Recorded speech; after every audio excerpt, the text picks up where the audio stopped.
Hello. So today we're going to talk a bit about electronics and dust and overheating. Now, if you've ever seen the blue screen of death, as it's become lovingly known as, your computer you'll be just working on a document or playing a video game, and all of a sudden, boom, you've got a blue screen up on your screen with all kinds of jibber jabber that you don't understand, with all kinds of error messages, and you need to hard reboot your machine because it is done.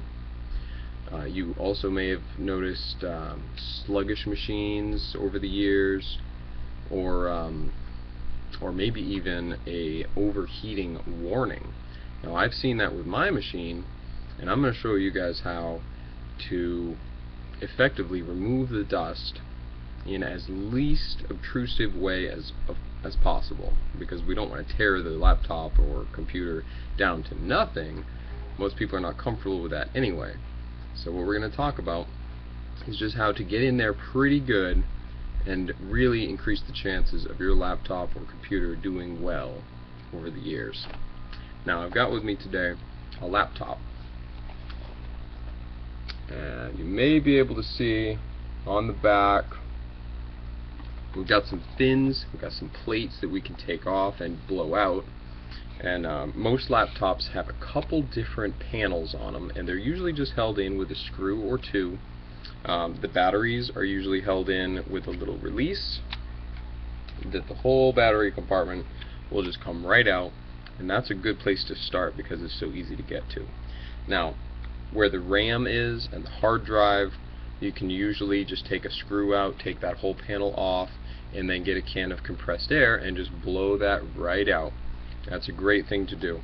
Also, towards the back end of the machine, there's usually they actually are vents. There are a bunch of little holes or slots or fins, and those are what allow air to pass through, because the only way that the machine is going to stay cool is if there's air moving through, helping to cool off the components. A CPU gets very, very hot.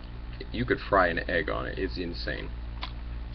So, take out the battery, take off that back panel, point the air in as many different directions as possible, blow that right out. You can even, on the very edge, there is usually the direct, that's usually where the CPU vents directly. If you run your machine and you put your hand back there, you're going to feel some air moving, and it's usually warm. If it is coming out super hot, that's a problem. You've got a blockage somewhere, or if you don't feel any air at all, you may want to get your computer to a professional and have them really strip it down and check all of your vents. Now, another machine that I have here is a small form factor, meaning small, desktop computer. So it's a full-blown case.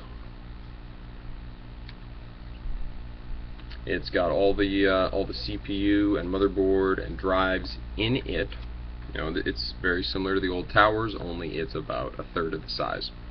Now, usually the case is pretty easy to get off. There's usually thumb screws. I believe this guy has some right here, and that'll remove a panel there. But usually there's a couple on either side. You take those off, and usually the case will just slide all the way off. On a larger desktop, all you take off is the sides. So they'll usually just be two thumb screws right here. Take those out, and then the whole panel should just come right off. If you can take off both sides, do it. And then what you're going to blow out is very important. The power supply is just a big gray brick with some vents on it. You're going to blow out all those fins super well. Try to keep the air moving in one direction so that all the dust goes out the other side. And then you're going to look in and you're going to see a green motherboard. It's just a circuit board. It's a big one with all kinds of little components on it. Try to blow off all of that as well as you can. Go around to the front of the machine. There's usually an intake vent. I don't see one on this machine, but it's a good thing to look for. And you're going to just blow out all the fins best you can. Once again, try to keep the air moving in the same direction. Get all the dust going out the other side. Now once everything is all free and clear, my screen just went to sleep there, I didn't like that.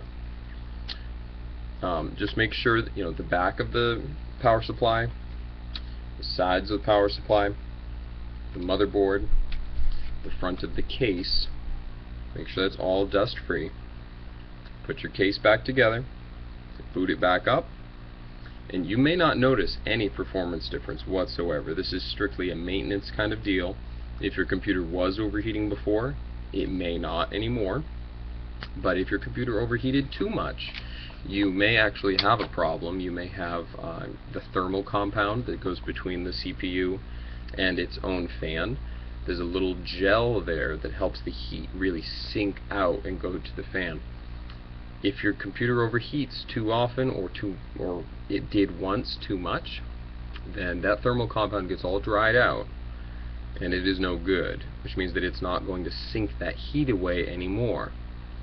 So in that situation, either you've got to take the fan off of your CPU, clean off the compound and put new compound, or take it to someone who's comfortable doing that. It's not difficult, but I could see how that would be nerve-wracking if you haven't done that sort of thing.